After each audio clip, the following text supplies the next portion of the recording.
უკვე მესამე დღეა პროკურატურა დუმს და არაფერს ამბობს დაუმძიმებენ თუ არა მოქალაქეების წამებაში მხილებულ პოლიციელებს ბრალის დადგენილებას. შაბათის ეთერში გასული რეზონანსული რეპორტაჟის შემდეგ იურისტები ამბობენ, რომ რაც ვიდეო მასალაში ნახეს, წამებაა და არა სამსახურეობრივი უფლებამოსილების გადამეტება. პროკურატურა ჩვენს სატელეფონო ზარებს არ პასუხობს. არადა კითხვებს მათ უნდა გასცენ პასუხი. პროკურატურის ნაცვლად დღეს კამერების წინ კახი კალაძე საუბრობდა. და ესეც რა თქმა უნდა აკერმანის სახელმძღვანელოდან რაც მათთვის არის მნიშვნელოვანი და დისკრედიტაციის მცდელობა პოლიციის დღესაც გრძელდება. ძალიან მძიმე იყო აღნიშნული კადრები, რაც ჩვენ ვნახეთ, ვინც ჩაიდენს დანაშაულს, არ აქვს მნიშვნელობა ვინ იქნება ეს, რა თანამდებობის პირი იქნება, ამას მაშინვე მოხდება რეაგირება, როგორც ამ კონკრეტულ შემთხვევაში. ზოგი ამტკიცებდა, რომ ამბავი, რომელმაც მთელი ქვეყანა შეძრა, ამ დრომდე არ სმენიათ და არ უნახავთ. ამიტომაც ვუჩვენეთ კადრები. ვინც გაიდაიღოს. თავად იღებდა პოლიციის თანამშრომლები ამ კადრებს და შემდგომ ჩათებში და თავადაც ჩაჯდება ციხეში ალბათ, რა ვიცი. როდის მოხდა ეს, უბრალოდ არ ვიცი, მაპატიეთ გუშინ ილია თოფურიას რჩება განცდა, რომ ქართულ ოცნებაში წამების გამართლება დაიწყეს. ზოგი სოციალური ქსელით ავრცელებს განცხადებას და ამბობს, რომ ჟურნალისტების მიზანი საზოგადოების ინფორმირება არ ყოფილა. ზოგიც პირდაპირ გვეუბნება, რომ დანაშაული შესაძლოა ახლაც ხდებოდეს და ეს არ უნდა გაგვიკვირდეს.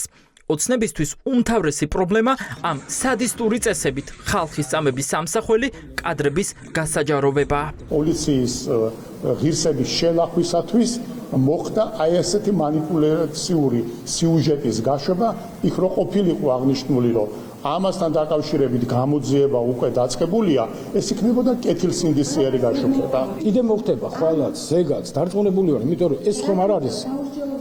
არა, მისმინეთ, რატო ხდება ქურდობა?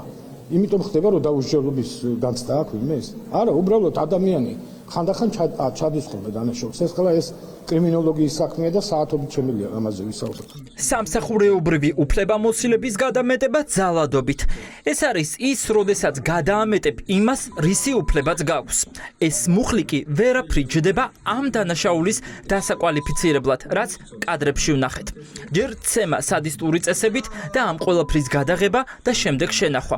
ჩნდება კითხვა, ვისთვის იყო განკუთვნილი ეს ვიდეო მასალა. ცალსახად ეს კადრები შეიცავს სისხლის სამართლის ისეთი დანაშაულის ნიშნებს, როგორიც არის წამება და არაადამიანური მოპყრობა. წამების შემთხვევაში ადამიანმა უნდა მოიხადოს სასჯელი და არ შეიძლება არაპროპორციულად დაბალი სასჯელი არსებობდეს მის მიმართ და შესაბამისად აი ამ მუხლის შემთხვევაში ვერ იქნება გამოყენებული სამართლებრივ სახელმწიფოში ან პრეზიდენტის შეწყალება.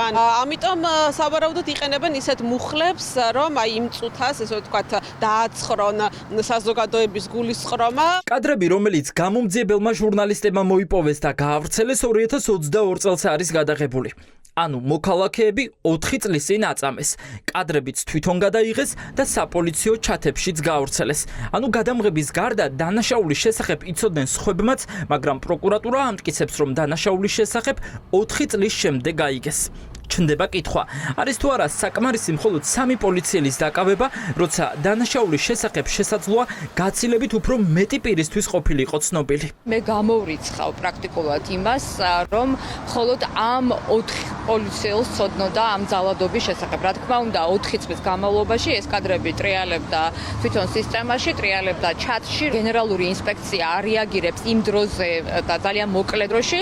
ეს რა თქმა უნდა მიუთითებს ასევე ძალიან სერიოზულ ხარვეს. და ეს ხარვეზი პირველ რიგში არის ის, რომ გენერალური ინსპექცია ან ფარავს დანაშაულს, ან ვერ ახდენს კონკრეტულად რეაგირებას. ბრალდებულ პირებს, როგორც პროკურატურა მოგვახსენა, რომ პირები ბრალდებულები არიან ამ საქმეზე, ამ შემთხვევაში, რა სამართლებრივი სტატუსი აქვთ დღის მდგომარეობით, რა ეტაპზეა სისხლის სამართლებრივი საქმის განხილვა და ასე მთავარი კითხვა, რა სახით ახმეტი ღონისძიება აქვს, თუ საქმე არ დასრულებულა, არსებითი განხილვა თუ არ დასრულებულა, რა სახის ახმეტი ღონისძიება აქვს დღეს ამ პირებს შეფარდებული, ამაზე ბუნებრივია კითხვაზე, ამ კითხვაზე არის პასუხი გასაცემი.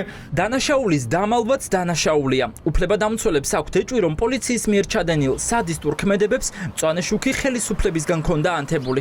მათ ჰქონდათ გარანტია, რომ არ დაისჯებოდნენ და ამიტომაც გაავრცელეს მოძალადეებმა კადრები ჩათებში, თან ისე რომ ხმაც არავის ამოუღია. ინსტრუქცია ახალი, რომ ვინც უფრო სასტიკად მოიქცევა ეს კადრები გადაიღონ თავად შემდეგ ერთმანეთთან რაღაცნაირად ამითავი მოიწონონ.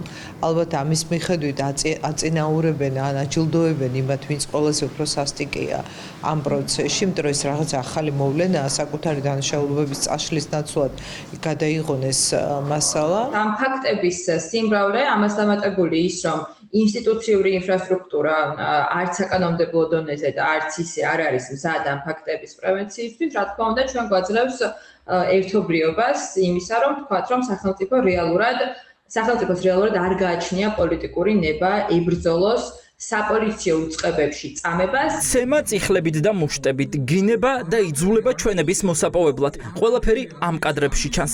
ყველაფერი პოლიციის განყოფილებაში მოხდა, მაგრამ ეს მხოლოდ ნაწილია, რადგან ის, ვინც შემზარავი დანაშაული გამოაშკარავა, ამბობს, რომ არსებობს ამაზე მძიმე კადრებიც. ახლა საინტერესოა, პროკურატურა და გენერალური ინსპექცია ისევ კადრების გავრცელებას დაელოდებიან, თუ თავად შეეცდებიან სისტემაში მომუშავე მოძალადეების გამოვლენას და დასჯას.